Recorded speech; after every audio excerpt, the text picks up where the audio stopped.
চরিত্র যেমন, সে সেই রকম চরিত্রের জীবন সঙ্গী পাবে, বিষয়টা সঠিক কিনা? সব সময় সঠিক না। সব সময় এই কথা সঠিক কেন? আল্লাহ রাব্বুল আলামিন ফেরাউনের মতো অমানুষের ঘরে আসিয়ার মতো ভালো মানুষ দিছেন না, দেন নাই? তারপরে লূত আলাইহিস সালামের মতো ভালো মানুষের ঘরে তার অমানুষ স্ত্রীর মতো মহিলা দিছেন না, দেন নাই?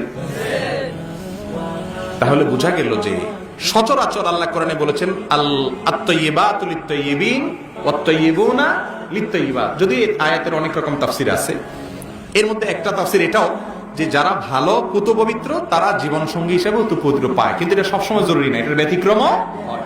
আপনি নিজের চরিত্রহীন দেখা আপনার ভালো একটা ভালো মেয়ে আপনার কপালে হয়তো আসছে, ওই মেয়েটার নিয়ে বাজে চিন্তা করেন না যে আমি যেহেতু অমানুষ তলে তলে অনেক আঁকা কুকা করছি, এই মহিলাও মনে হয় সেই রকম। এরকম মনে করার কোন সুযোগ খবরদার।